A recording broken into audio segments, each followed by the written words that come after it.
You are listening to Insurance Untangled podcast, where we explore the various challenges faced by dental practices due to their reliance on insurance. In this podcast, we dive deep into the issues surrounding dental insurance dependence and offer practical solutions and strategies for reducing your reliance on insurance. Join us as we interview industry experts, share success stories, and provide valuable insights to help you take control of your practice's financial future.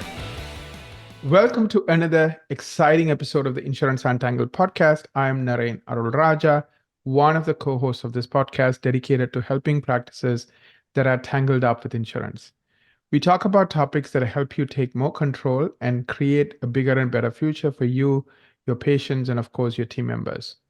Today, my guest is my dear friend, Ben Tuney, and we're going to be talking about an important topic.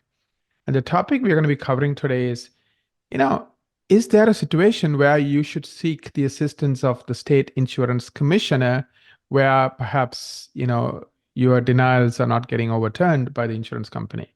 Like when to work with them, so that's the topic we're going to explore. Ben, I'm really excited to have this conversation with you. How are you doing today?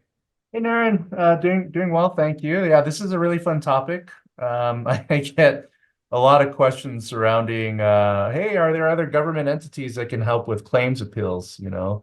I think doctors are just looking for relief in this area of insurance bullying. So this is a fun one that I'm looking forward to having a conversation about. Thank you. Yeah, let's start by defining the role of an insurance commissioner. Yeah, so in every state, so you have two levels of insurance commissioners, mainly because you have two different types of laws that govern dentistry or govern anything, right? You have state laws. So in every state, you have what's called a state insurance commissioner. Sometimes the word or the title insurance commissioner is not what they use in other states. Like you have like a director over insurance for the state, but they're basically an insurance commissioner. So their role is to govern insurance activities for consumers. Insurance commissioners are a consumer advocacy organization, which means they don't advocate for dental practices or medical practices. They don't advocate for doctors. They don't advocate for your team members or hygienists. They advocate for your patients. And so whenever you view an insurance commissioner or contact an insurance commissioner, you have to do it from the perspective of being an advocate for the patient. Otherwise, if you approach them on your own behalf, they just won't work with you. So that's the state insurance commissioner. Now, the federal insurance commissioners, which is, I think, governed under the Department of Labor, and it's essentially they govern self-funded plans, dental plans that are governed under ERISA federal laws. So in essence, a lot of times if you go through your state insurance commissioner, they can connect you with the federal insurance commissioner if such a plan that you're trying to appeal on behalf of a patient is governed federally because it's self-funded, right? So the roles of the commissioners federally and state-wise is to keep insurance companies honest and to make sure that insurance companies pay their fair share for benefits that we as consumers purchase through an insurance company. That's their main role, is consumer protection. People that have insurance, that's where you go to get help. Perfect. And is that only for the consumers or is that also for dental practice owners? Yes, a good question. So if you're a dentist and you have insurance, then yes, you can approach the insurance commissioner on your own particular claims issues with your own treatment, right? But if you're if you're a dentist, you can represent the patient when you go to the insurance commissioner. But because you as the dentist are not the one that's having, you're not the subscriber of insurance in the situation where there's a denial, the insurance commissioner will only work with a subscriber. So when you contact the insurance commissioner on behalf of a patient, they do require HIPAA release forms or HIPAA confidentiality forms for the patient to agree to be represented by you and by the insurance commissioner. So when you look at all the contractual, the paperwork between the insurance commissioner and what they send a dentist, that paperwork is between the insurance commissioner and the patient. So you're sort of the middle person handling the advocacy components and explaining your clinical argument and things of that nature, but you're in essence not being represented by the insurance commissioner. You're there to help facilitate the patient being represented by the insurance commissioner to insurance. Got it. So just to clarify, so you don't, I mean, the insurance commissioner is not there for the dentist, they're there for the consumers. And you Correct. as the person who is acting on behalf of the consumer, i.e. patient, perhaps can play that role, but really you have to talk as if you're talking for the patient. That's right. Yeah. So you're kind of so as a non-licensed attorney, you're sort of considered as a dentist the attorney in fact, which is another way of saying that you have power of attorney, right? Right. Which in the documents that a lot of the state insurance commissioners, they actually do put that language in there that the dental practice is the attorney in fact representing the patient, and then the patient agrees to that. And then the patient agrees to submit all clinical records through the dentist to the insurance commissioner, right? How So do you do that? Like, how do you convince the patient that this is, like, for example, is this when like treatment has complete, now either the patient pays or the insurance company pays? Is that the situation where the patients would agree for you to fight on their behalf with the insurance company? oh yeah, like so with the patients, it's basically letting them know that their insurance company denied treatment that they should have paid. But, and what that results in as a patient is you're going to incur whatever the insurance didn't pay. You're gonna have to pay that on your own, So this right? is after the treatment is completed typically, or do Mhm. you typically do it before the treatment is completed? Like you go to Oh, insurance yeah, after. after. Got it. Actually, that's a good point, Naren. That's actually a really excellent question because I forgot about the other criteria is insurance commissioners, they actually will not take on a case unless you've submitted one appeal to the insurance company. So in other words, you submit the claim, you're done with the treatment, you submit the claim to the insurance, you get the denial, and the insurance commissioners consistently will say, well, I can't help you unless you appeal it first. And if that appeal is subsequently denied, then I'll take a look at the case, right? So keep that in mind, is that you have to have one denial, one appeal that gets subsequently denied in order for the insurance commissioner to then take an interest in looking at it, right? Got it. Yeah. Can you share any success stories? Like maybe get into some details, like what has happened, what state, Yeah, what type of situations with regards to appealing to the insurance commissioner? absolutely. So the most famous story in dentistry as it pertains to using the insurance commissioner is our very own Tessina's story, which of course she's a friend of the podcast and a friend of the webinar series that we do, the quarterly webinars for Insurance Untangled. So Tessina still works part-time for Dr. Bonnie in Payson, Utah. And a number of years ago, Tessina was getting claims denials, and I'm not going to mention specific insurance companies, but we all know the name. We all know who they are. Right. Persistent denials from certain insurance carriers surrounding buildups and perio. Anything in the perio category, from scaling root planing to perio maintenance, osseous surgery, you name it.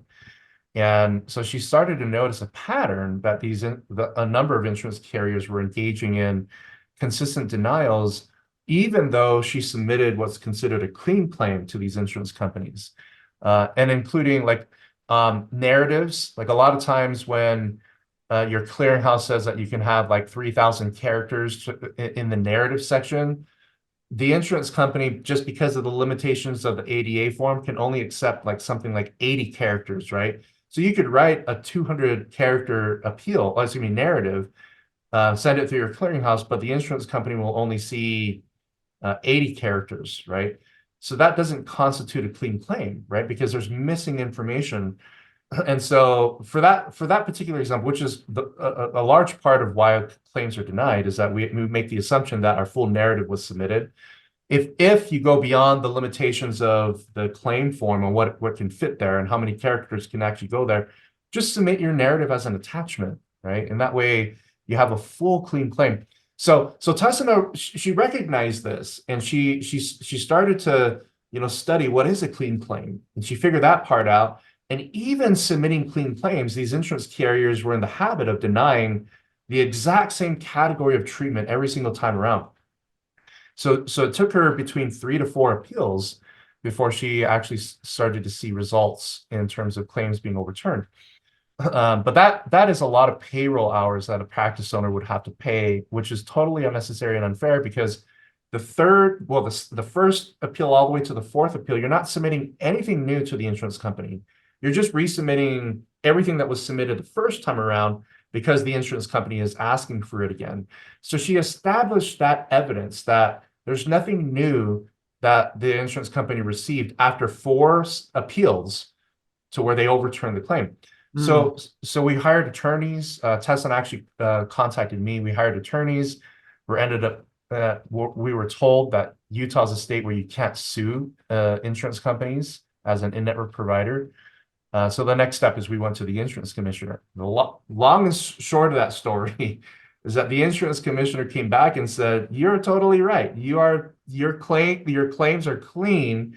There's nothing new that the insurance company received to overturn the claim. So therefore, we're going to issue the insurance company's citations for every violation." And when Tessina did that, it made a lot of noise because we wrote articles about it. More and more people started to use the insurance commissioner in our state. So what we discovered is that for Tessina's practice, Dr. Bonnie's practice, the denials with every insurance company, they disappeared. And they didn't have to appeal anymore, except for primary and secondary issues, which coordination of benefits, you're always going to deal with problems there. Not always. What likelihood of problems is very high. But the practice next door was still getting denials from the same insurance companies. They didn't go through the same process. So they were still being bullied and abused, right? Tessina's office, to this day, they don't experience the same claims denials that most offices do. So that is the biggest story that we've tracked and verified and learned. But we've heard hundreds of stories. Even last week at the Western Regional in Phoenix, there were several participants that said, "Yep, the insurance commissioners, we have our person at the insurance commissioner on speed dial. Is that anytime that we see issues where insurance carriers aren't paying on a clean claim, where we know that there's coverage and available benefits for the patient, the insurance commissioners, they get on them really fast if practices have a good working relationship." So the last thing I'll mention on this, Naren, is that the insurance commissioners, they don't want to hear from you. They don't want to hear from patients. So they advocate really hard to put an end to these denials because they don't want to hear from you ever again. And so that's a good thing about the insurance commissioner's office, is that if you can be patient enough to get through and get cases reviewed by them, they are such a huge help in terms of getting insurance carriers to stop this whole game of unnecessary denials. Thank you for that, Ben. Yeah. Have you seen insurance commissioners advocating for patients who have a self-funded plan? Yes. So, well, yes and no. They don't advocate, like the state insurance commissioner only advocates for patients that have what's called a fully insured plan, which is basically you have 2 options with dental. You can, if you're an employer, you can self-fund, or as an employer, if self-funding is too expensive, I can just purchase full insurance. And so full insurance is governed by the state and state law. Self-funded plans are governed federally, but you don't really know if the patient has a self-funded plan until you actually submit it to the insurance commissioner. I mean, not even on the EOB, like with insurance, you don't even know unless you specifically ask. And a lot of times insurance companies don't even know themselves, right? Well, they should know, but provider relations, a lot of times they give you misinformation. So I still submit those cases to the insurance commission, even though we don't know if it's self-funded or fully insured. So if it's self-funded, well, let me back up. Regardless of whether it's a self-funded or fully insured plan, when you submit a complaint to the insurance commissioner will then send notice to the insurance company to say, "We received a complaint regarding this claim, and we do intend to investigate it. And this is just our notice to give you a heads up that we will be contacting you at some point in the near future." So it's a template letter that they send out to the insurance company, and they send them regardless of whether the patient has self-funded or fully insured. So if it's self-funded, that letter still goes out. So the insurance company gets it, right? And then if it's a self-funded plan, the insurance commissioner will say, well, the right department for you to contact is the federal department, and here's their information. So the insurance company doesn't know that most practices, well, the insurance company doesn't know what level of attention that the practice is going to give to this for self-funded plans. But because the insurance company received a notice, a warning notice from the insurance commissioner, they pay up because they don't want this to go to the federal government, mainly because I haven't been able to actually verify this, but there's a rumor that the fines on the ERISA federal side of things are much heftier than the fines imposed against insurance carriers by the state level, the state insurance commissioner. And so with that said, just the warning that the insurance companies get for self-funded, well, people that have self-funded plans that you submitted to the insurance commissioner, that alone gets claims overturned, right?